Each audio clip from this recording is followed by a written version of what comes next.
Greetings gentlemen and ladies, I am the old school game snob, and in today's video we are taking a look at a physical Bowazon, a multi-shot physical Bowazon, a decoy multi-shot physical Bowazon to be precise, and we are bringing the wind force back into style. This is an incredibly fun and very powerful character with really no problems clearing out pretty much any area, anything except physical immune, which he struggles with a bit, but hey, you just run past those things and they don't come up too often. Otherwise, it's pew, pew, pew, pew, pew, pew, pew. Alright, let's take a look. Oh, and as usual, my character builds are done in Hero Editor, guys. Don't worry, don't feel bad when you see my oodles and oodles of perfect gear. I don't have all that stuff on Battle.net. I just have Hero Editor, so there's no need to feel terrible about your own accomplishments. You're rocking it. You're doing a great job. I can feel it. I just know it. Alright, let's get into this build. So this is a multi-shot Bowazon. Let's start with the skills, since those are easy and simple, and the gear will make more sense once the skills are laid out. Number one, we have maxed out multiple shot, 20 points into multiple shot. Some of you might wonder about strafe. I don't like strafe, and besides, strafe is too slow compared to how fast this little lady plinks out bow shots. You'll see in a minute. We also have 1 point into guided arrow. That is basically to help with boss kills. Now into the passive and magic tree. We have 20 points into critical strike. We have 20 points into penetrate. We have 20 points into pierce. We also have 20 points into Decoy. I don't know how many of you use Decoy, but I really like it, and you'll see in a minute just how utility this is. Critical strike, of course, has a chance to do double damage.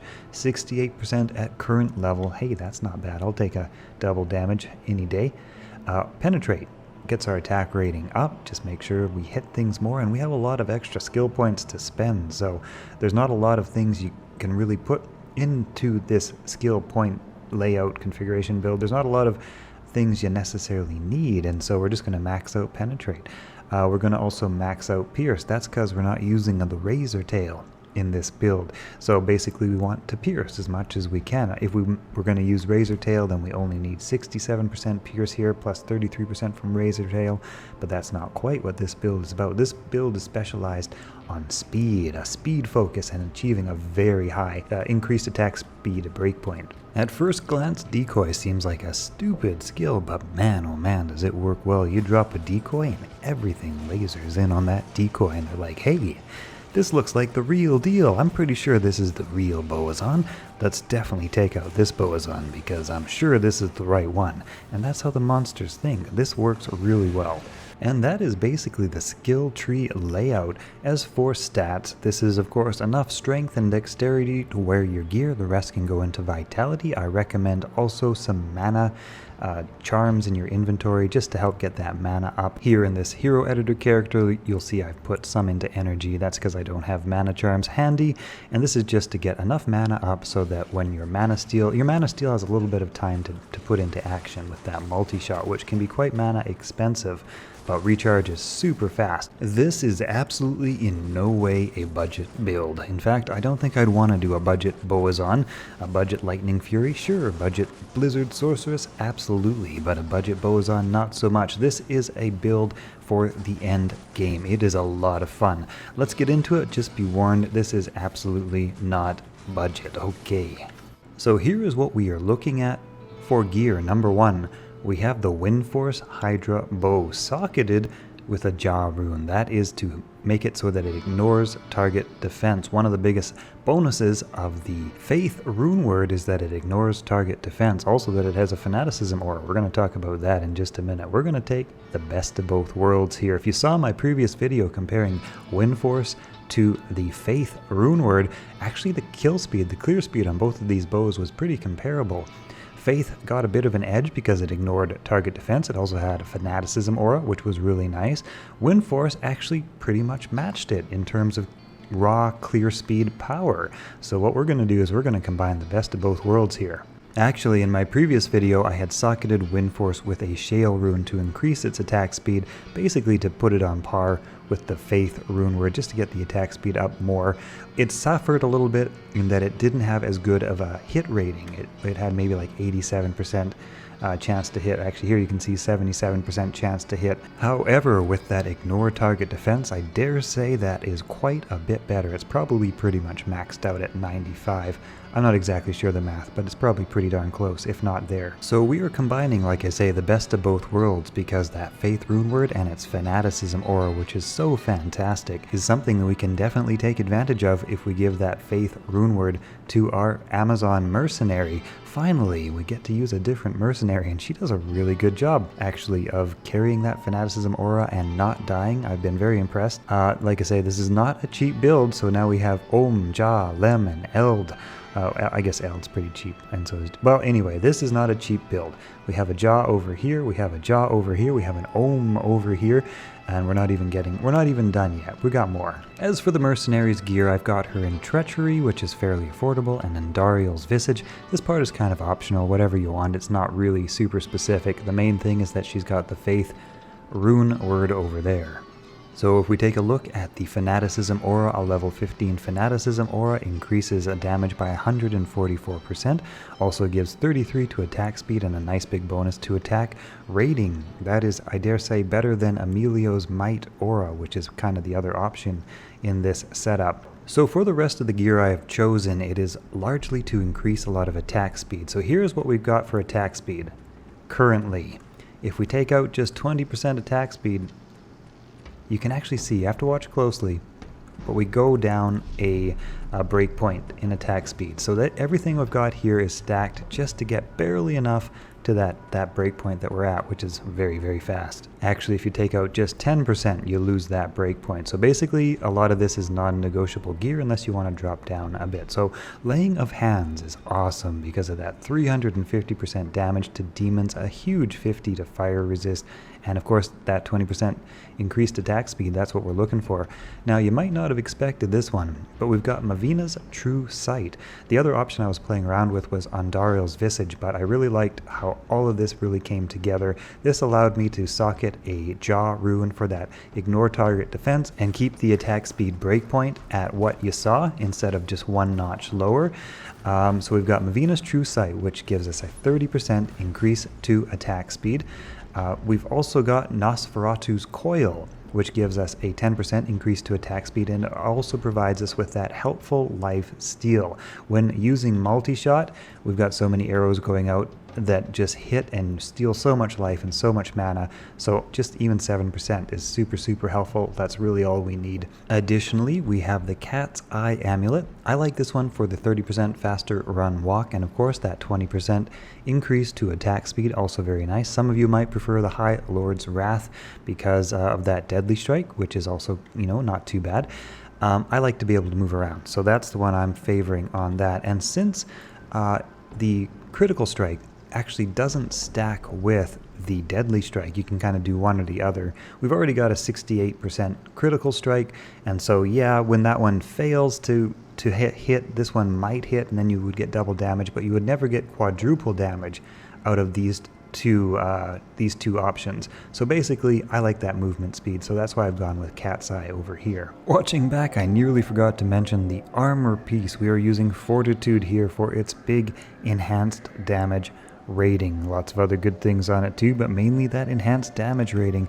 That brings the damage up. Oh yes, it does. Now your boots, your rings, these are the optional components to this build. I've got the Gore Riders because 15% Deadly Strike, 10% Open Wounds, 15% Crushing Blow. It's not necessary. You can swap this out for whatever boots you like. Some more resistance boots, maybe 10% more movement speed. We don't really rely on Crushing Blow or Open Wounds or anything like that. We just kill things super fast no matter what. That's the strategy. As for the rings, this kind of is a flexible piece of gear depending on where you go. Wisp Projector is great because you can take out the Dark Souls in the Worldstone Keep. Their lightning attack is not nearly as threatening when you have twin Wisp Projectors. You can also swap in a Ravenfrost if you're in an area where you're getting frozen a lot. So swap out the rings and the boots kind of as needed. The rest of the gear is critical gear to this build. Also, on the offhand, we have Harmony. This can be in any bow that you like. I've got it here in a Hydra bow because, hey, hero editor. But basically, this takes our movement speed well, basically to the level that we don't miss teleport all that much anymore. Additionally, if you want a secondary distraction, you can summon up a level 6 Valkyrie here with the Harmony rune word as well. And since we don't want to get a few things like dodge, avoid, or evade, we are not going into Valkyrie. And that is because all of these things interrupt our attack, and that slows down our damage output and basically works against us more than it works for us. Other than that, you will need to stack your charms, your resistance charms. I've put an rune here into Mavina's True Sight to help get resistances up, because that is the one thing you'll need to stack charms to get your resistances up. But this character is very, very well designed to farm the River of Flame, the Chaos Sanctuary, and of course the World Stone Keep. She's a little bit slow in taking down Bale. If there was one weakness that she had, it's taking down Bale. Diablo's no problem, he goes down super quick. But Bale is kind of slow, so if you wanted to farm a level 85 area really fast and not have to worry about immunities like so many classes do, like the Lightning Bowazon does, like the Sorceress does, and still have super fast clear speed. Of course, like I say, this is an end game, super expensive character, but when and if you get this far, man oh man, she's a lot of fun to play. Where's my mercenary aura? I need my mercenary aura. This little part, you kind of lose your mercenary at, but once you get to the Chaos Sanctuary, it gets a little better. Anyway, let's take her through the Chaos Sanctuary. We will do a little bit of gameplay here, and that is basically the build for this video. That'll kind of wrap things up. Okay, come on, Fanaticism aura. There you go. Very nice. But yeah, look at that clear speed. Oh, that's so good. Decoy goes down. Everything's like, hey, look. That's definitely the authentic Amazon that's threatening the Chaos Sanctuary right now. Protect your lord. Kill the definite, for sure, real Amazon, not the decoy. Well, that's, I'm pretty sure, like I say. Oh, yeah. Anyway, good clear speed on this character. Pew, pew, pew, pew, pew. And if you find yourself being chased or being harassed, that decoy gets cast so quickly. It doesn't hardly cost anything mana-wise. Nothing to worry about in that regard. No delays and cooldowns. You can kind of just, put it wherever you need it, whenever you need it. Run away, get some distance, and yeah, you may notice that monsters just kind of laser in on that decoy. They don't even kind of go for you. I mean, they do if they're close, much closer to you, but otherwise they just kind of laser in on that decoy. Here we have Stone Skin, extra strong. We can't kill everything, but no class is perfect, which is good. If there was a perfect ultimate class, then there would be no reason to play any other class. So yeah, that Stone Skin is a little bit slow to take down, but generally there's not too much trouble in taking things down. Like to switch to the guided arrow because, well, it just helps take those down quicker. So all right, here we go. We shall release the Grand Vizier of Chaos, as the case may be. All right, pew pew pew pew pew, man oh man. Man, oh man. Yeah, I may do a Strafe versus Multishot video in the future. My take on Strafe is I don't like it all that much. I don't think it comes anywhere close to Multishot. I'll do a comparison. Maybe I'll change my mind on that when I really put the two to the test side by side. But yeah, I just really like that classic. This is so old school. The Multishot Bowazon. Oh man, this is really fun.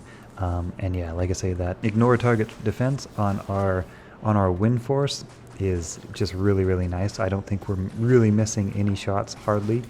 There we go, Infector of Souls, so we'll switch over. He seems a little bit tough here. Again, Stone Skin. We didn't get what did we get here? Extra strong, extra fast, spectral hit, Stone Skin? Okay, alright. For some reason, we seem to be unable to take this guy down. Oh, he's immune to physical in this case. Of course he is. I guess, yeah, every now and then you'll get random mods spawning on monsters that are rather difficult to deal with. Even still, we do seem to be killing him. Someone's doing a good job. Is that just our little mercenary doing the work? Yeah, okay, that's our mercenary doing the work. Good job, whatever your name is. Please, yeah, good job, Amplisa. You take out the Infector of Souls. I'll just hang out here. We'll do our own thing for a minute. All right. Yeah, that, like I say, you get random monster spawns, but yeah, in that case, that was the perfect counter to our Bowazon. One of very few counters that you'll actually encounter. actually encounter. One of few encounters you'll actually encounter. Alright, Lord Decease, and then we'll take out Diablo. Yeah, like I say, because of that 350% damage bonus on our gloves, the Chaos Sanctuary, Worldstone Keep, so full of demons. I guess there's some undead in here too, but so full of demons that these are really good farming spots for this character. She can also do cows super duper effectively and efficiently. But yeah, just no issue with cold immunes and lightning immunes and the usual immunes that are so frustrating for many other characters. A little bit of Decrepify, I don't like that too much. That's alright. Okay, on to the big man, Diablo. Alright. Here we go. Yeah, like I say, no problems with Diablo. Bale is a lot slower, though. I probably wouldn't, well, I might do complete Bale runs. You know, I would do the Chaos, I would do the Throne of Destruction, and I would do the Worldstone Keep.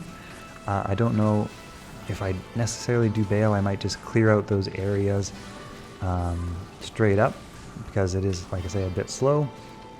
But yeah, she has no problem with Diablo. Certainly there are faster classes at taking out Diablo, but hey, like I say, you can't be absolutely fantastic at everything, and that's fast enough for me. That doesn't slow things down too much at all. Pew pew pew pew pew pew pew pew and pew. Alright.